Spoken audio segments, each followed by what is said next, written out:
Welcome dear रॉकर्ट्स, कैसे हैं आप सभी। तो आज हम देखने वाले हैं पनी मूवी की शुरुआत त्रिशूर नाम के शहर से होती है, जहां हम डॉन और बिजू नाम के दो बंदों को देख पाते हैं और इन दोनों ने गैंगस्टर बनकर पूरे त्रिशूर में आतंक फैलाया होता है, क्योंकि त्रिशूर अक्सर गैंगस्टर्स की वजह से ही जाना जाता है। यहाँ का सबसे बड़ा गैंगस्टर गिरी नाम का आदमी है। उसकी तो पूरी एक टीम है जिसने पुलिस तक को डरा के रखा हुआ है। हालांकि पुलिस वालों का हेड अपनी पूरी टीम के साथ इकट्ठा होकर गिरी और बाकियों के बारे में जानकारी निकालने के लिए निकल जाता है, लेकिन बाकी पुलिस वाले कहते हैं कि सर आप तो नए नए हो यहाँ पर, लेकिन हम जमाने से गिरी और उसके साथियों के खिलाफ सबूत इकट्ठा करने में जुटे हुए हैं। हमें पता है कि जब भी कोई अपराध वगैरह होते हैं वो गिरी और उसके गुंडे ही अंजाम देते हैं, लेकिन वो लोग अपराध ऐसे करते हैं कि सबूत ही नहीं छोड़ते। हमारे खुद के डिपार्टमेंट में कई सारे लोग हैं जो उनके लिए काम करते हैं, इसीलिए बहुत ही मुश्किल है उसके खिलाफ सबूत इकट्ठा करना। लेकिन तब सीनियर भी कहता है कि तो क्या हम हाथ में हाथ रखे बैठे रहे और उनको अपराध करने दें? ऐसा बिल्कुल भी नहीं होगा, हमें कैसे भी करके उनको रोकना होगा, क्योंकि लोग कानून की ऐसी धज्जियां नहीं उड़ा सकते।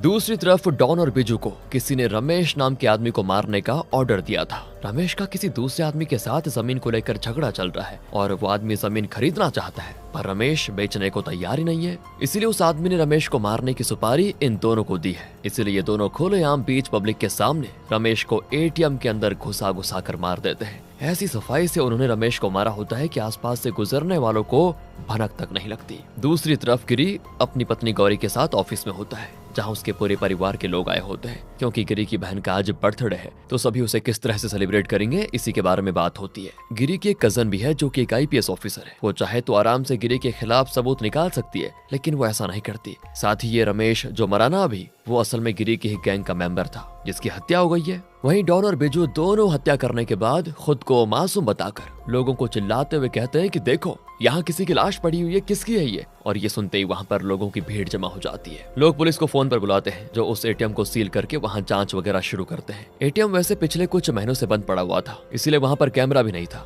हालांकि पुलिस को तो अपना काम करना ही था, तो वो रमेश के हत्यारे को पकड़ने का काम शुरू कर देती है। उन सारे लोगों की गवाही ली जाती है जिन्होंने सबसे पहले लाश देखी। उन लोगों में ये डॉन और बिजू भी शामिल होते हैं। अब वो दोनों त्रिशूर के निवासी थे, इसलिए उनका कोई खास रिकॉर्ड भी पुलिस के पास नहीं होता कि ये कोई क्रिमिनल है भी या नहीं। इसलिए पुलिस वाले उनसे उनका नंबर वगैरह लेकर उन्हें चेतावनी भी देते हैं कि जब तक हम ना कहें शहर छोड़कर मत जाना। दोनों भी हमें जवाब देकर चले जाते हैं। अब दोस्तों, एक हत्या करके वो दोनों काफी ज्यादा खुश थे कि त्रिशूर शहर में सबसे पहला कांड तो हमने कर दिखाया। ये तो सिर्फ शुरुआत है, अभी तो और भी कांड होने बाकी है। इसके बाद वो दोनों मॉल में आते हैं और कपड़े वगैरह चेंज करके अपना हुलिया बदल लेते हैं ताकि जल्दी कोई उनको पहचान न पाए। वहाँ पर आने के बाद उन्हें मॉल में गौरी दिखाई देती है, जो सामान खरीदने ही वहाँ पर आई थी। डॉन की नजर जैसे उस पर पड़ती है ना, तो वो उसे बड़ी गंदी नजरों से देखता है और जानबूझकर गौरी के पास से गुजरकर उसे छूने की कोशिश करता है। दोस्तों, इस चीज को देखकर ना गौरी को इतना गुस्सा आता है कि वो थप्पड़ मार देती है उसे। इसके बाद वो वहाँ से जाने ही लगती है, लेकिन इन दोनों को क्या पता था कि त्रिशूर में आने के बाद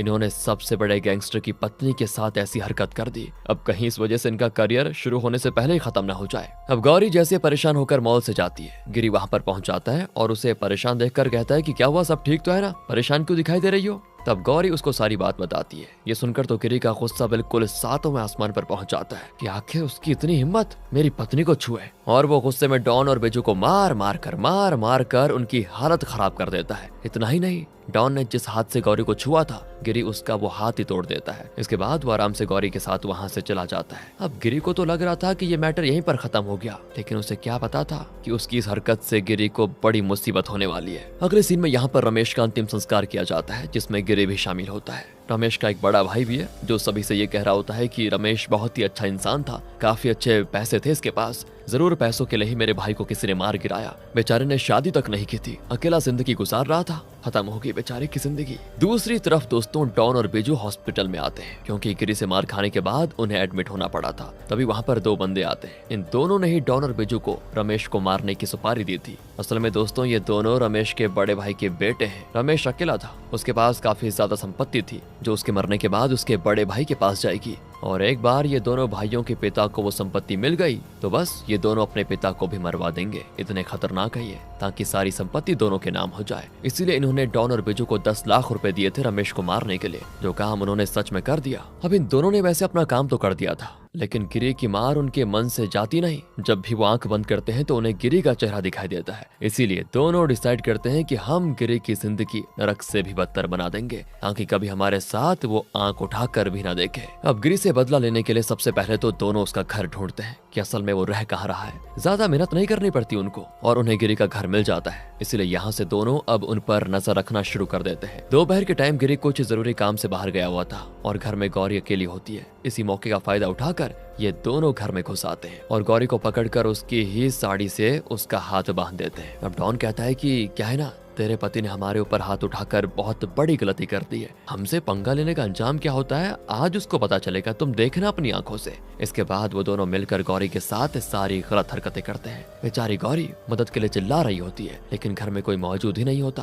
पर जब थोड़ी देर के बाद गिरी घर आता है उसको सदमा लग जाता है कि आखिर ये सब क्या हो गया। गौरी उसे बता देती है कि वही मॉल वाले लड़के आए थे जिन्होंने मेरे साथ ऐसा किया है और आज ये पहली बार था जब गिरी से किसी ने पंगा लिया था, यहाँ तक कि उसकी वाइफ के साथ ये हरकतें कर दी। वरना इससे पहले तो लोग उसके नाम से डरते थे और आज तो गिरी की माँ भी उसे कह देती कि बेटा उन लोगों ने जो किया है ना उसके लिए उन्हें आसान मौत मत देना, तड़पा तड़पा कर मारना उनको, ऐसी हालत करना कि मरने के बाद भी मरे ना। गिरी की आंखों में भी गुस्से से उबलते हुए खून को साफ देखा जा सकता था कि अब वो उनको छोड़ेगा नहीं। दोस्तों गिरी अपने सारे साथियों को डॉन और बिजू को पकड़ने में लगा देता है। गिरी ने तो सभी से कह दिया था कि ये बात पुलिस तक नहीं जानी चाहिए। मैं नहीं चाहता कि पुलिस उन दोनों को पकड़कर सिर्फ जेल में डाले, मैं अपने हाथों से उन दोनों का खात्मा करना चाहता हूँ। और फिर पूरे शहर के अंदर जितने भी लोग गिरी की गैंग से जुड़े हुए थे वो सभी डॉन और बिजू को पकड़ने में लग जाते हैं। उन्हीं लोगों में पुलिस का खबरी भी दोस्तों गिरी की गैंग में शामिल है। तो उससे होता यह है कि पुलिस वालों को इस चीज की खबर लग जाती है। इसीलिए सीनियर पुलिस ऑफिसर सभी पुलिस वालों से कहता है कि ध्यान से सुनो,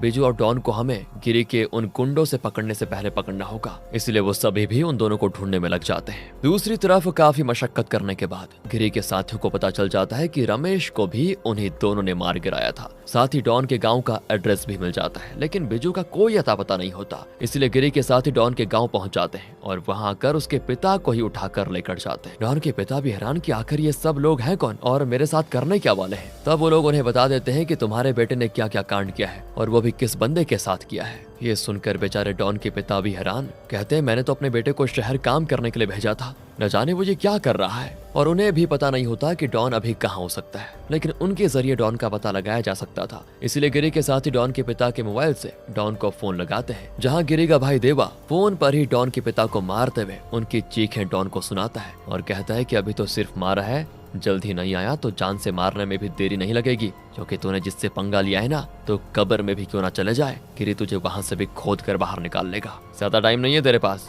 जल्दी अपने बाप को बचाना है तो पहुंच जा यहाँ। ये सुनकर डॉन एकदम से गुस्से में हो जाता है कि देवा की इतनी हिम्मत कैसे हुई कि मेरे पिता को मारे, दुश्मनी मेरे से थी तो मेरे पिता को बीच में क्यों लाया, नहीं छोड़ूंगा इसे, अब मैं भी गिरी के सारे करीबी को मार डालूंगा। इसके बाद तो वो और बिजू दोनों अपना फोन फेंक देते हैं ताकि फोन ट्रेस ही ना हो पाए। अब रात को देवा आराम से सो रहा होता है क्योंकि उसे ये लगता है कि डॉन अपने पिता को बचाने जरूर आएगा तो हम उसको पकड़ लेंगे। उस समय उसकी ये बात सच भी होती है। डॉन बिजू के साथ देवा के घर तो आ जाता है लेकिन डरते हुए नहीं बल्कि डराने के लिए। वो सोए हुए देवा का फायदा उठाकर उसे चेन की मदद से बेड से बांध देता है और थप्पड़ मार मार कर उसको जगाते हुए कहता है कि मैंने कहा था ना, मेरे मैटर के बीच में मेरे पिता को नहीं लाना चाहिए था, अब तू अंजाम भुगतेगा। इतना कहकर वो देवा को शूट करके मार देता है। और फिर क्या था, इस चीज की खबर जैसे ही गिरी को लगती है वो तुरंत देवा से मिलने जाता है जो कि मर चुका था। गिरी को तो समझ नहीं आता कि आखिर दो कौड़ी के लफंगों में इतना दम कहां से आ गया कि मेरी पत्नी के साथ ऐसा काम करे, उसके बाद मेरे भाई तक को मार दे। गिरी दोस्तों ये सोच सोच कर पागल हो जाता है कि